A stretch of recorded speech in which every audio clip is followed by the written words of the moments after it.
તો મિત્રો ફાઇનલી જો તમે જોઈ શકો છો ગેવડાનું શાક બની ગયું મસ્ત મસ્ત જો આમાં ચણાનો લોટ નાખ્યો હા એટલે સારું થઈ ગયું શાક. તારું નામ શું? મંજુક. હા તારું નામ? માહી.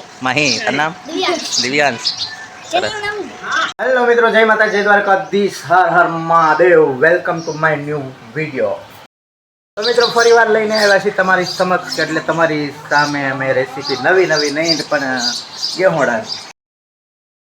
ફાઇનલી મિત્રો ગેહોડા લઈ લીધા છે, તમે જોઈ શકો છો. અને બાપુદીન જો સુધારે છે, આવી રીતે ઉપલે છાલ કાઢે છે અને ગેહોડાનું શાક બનાવવાના છે. બાપુજી છે મદદ કરે છે.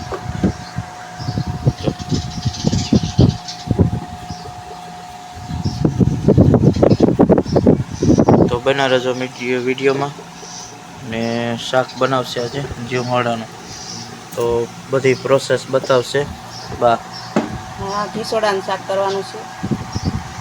ઘરની વાડીના લાવ્યા હતા, પણ કાલ લાવ્યા હતા છીણાઈ ગયા, તોય શાક કરી નાખશું. હાલો, સીણેલું શાક ન થાય કંઈ. શાક તો સારું જ થાય, ઉપર સાલ નીકળી જાય, તાજા થઈ જાય ને તાજા. આવી રીતે જો મિત્રો ઉપર છાલ કાઢી નાખવાની અને પછી સુધારવાના. જો આવડી સાઈઝના પીસ બનાવવાના, એટલે સાકરી મસ્ત ચડી જાય.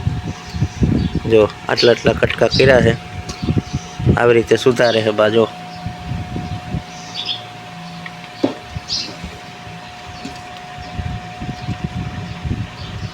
તો મિત્રો આ બાજુ આપણે જો પાણીપુરીમાં નાખવાની ડુંગળીનું કટિંગ કરી નાખ્યું છે મસ્ત.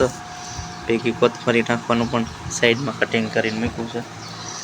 અને પાણીપુરીમાં નાખવા માટે જો આદુ લસણની કટકી કરી નાખી છે, અને આમાં પુદીનોની બધી નાખ્યું છે.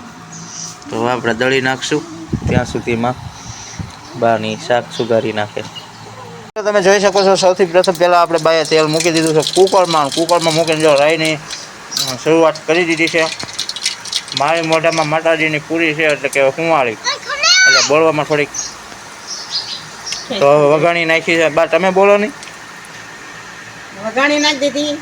તો મિત્રો મહેમાન આવી ગયા છે, અને તમે જોઈ શકો છો શાક વઘારી નાખ્યું છે. હવે બીજીની પ્રોસેસ તમને બતાવતો રહીશ.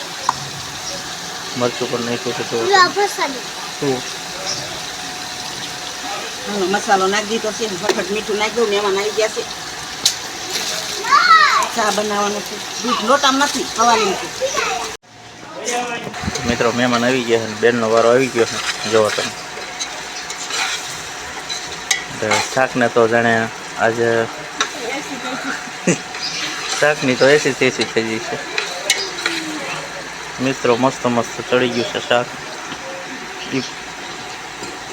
તો અમારા ભત્રીજા આવી ગયા. બધા અમારા છોકરા આવ્યા. તું આવતો હતો ને લાઈવમાં. તારું નામ શું? મંજુક. હા તારું નામ? માહી. માહી. તારું નામ? દિવ્યાંશ. ચેનલ નામ તો નાના સબસ્ક્રાઈબર અમારા આવી ગયા હતા ભત્રીજાભાઈ, અને બેને મૂકી દીધો સાકરી સાઈડમાં. ચડી ગયું શાક સાઈડમાં મૂકી દીધું છે, ચા બનાવે છે મહેમાન માટે. તો ચાની પ્રોસેસ પણ વચ્ચે થઈ ગઈ છે. જો હવે તમે ચા નિરાતે બનાવી દો, પછી આપણે શાકની પ્રોસેસ બતાવીશું. આમાં ચણાનો લોટ નાખ્યો, હા એટલે સારું થઈ ગયું શાક. જો મસ્ત.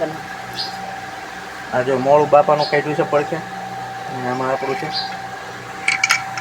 અને આ અમારા બા છે, કહે છે કે બાની રસોઈ પણ બારિયાએ ભાગી ગયા હતા શાક મૂકી.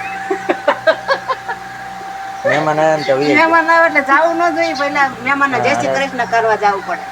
શાક ખૂટી રહ્યું કે બની ગયું? બની ગયું, ખૂટી ન રહ્યું છે. તો મિત્રો ગેહોડાનું શાક મસ્ત રીતે બની ગયું છે, અને બાયા બનાવ્યું છે ગેહોડાનું શાક ને ચણાનો લોટ નાખી એક નંબર શાક બની ગયું છે. અને ફાઇનલી મિત્રો વ્લોગિંગવાળા મિત્રો અહીંયા છે આમાં. તો મિત્રો આવો કંઈક હતો અમારા ગેહોડાના શાકની રેસીપીનો વિડીયો. તો મિત્રો જો તમે બાઈએ આ બધું જો પીરહવાની તૈયારી અને બપોર ચડવાની તૈયારી છે, તો ખાવાની બધી તૈયારી તાબડતોબ હાલી રહી છે. બા હવે આમાં ઘઉંના રોટલા કરવાના કે બાજરાના? ઘઉંની રોટલી કરવી છે, મોટી જબરી. તો રોટલા કહેવાય, રોટલી ન કહેવાય. આ રોટલા તો મિત્રો ઘઉંના રોટલા કરવાના છે અને ઘેહોડાનું શાક છે અને મિત્રો બના રહેજો અમારા વિડીયોમાં તમને બધી વસ્તુને દેખાડશું. હા ફાઇનલી મિત્રો થઈ ગયું છે તૈયાર, જો તમે જોઈ શકો છો ઘઉંના રોટલા અને ઘેહોડાનું શાક અને આ બધી તૈયારી કરી નાખી છે મસ્ત મસ્ત. અને હવે બપોરા કરવા બેસી જાય છીએ. તો મિત્રો આજની હતી તમને આ રેસીપીના વિડીયોની માહિતી, કેમ કે ઘેહોડાનું શાક જેહોડાનું અને ઘઉંના રોટલા સાઈઝ છે. તો મિત્રો તમને કેવો લાગ્યો મારા આજનો રેસીપીનો વિડીયો? સારો લાગ્યો તો લાઈક શેર અને સબસ્ક્રાઈબ કરતા રહેજો. ફરીવાર મળશું નવા વિડીયો સાથે, નવી રેસીપી સાથે. ત્યાં સુધી બધાને જય માતાજી, દ્વારકાધીશ, હર હર મહાદેવ.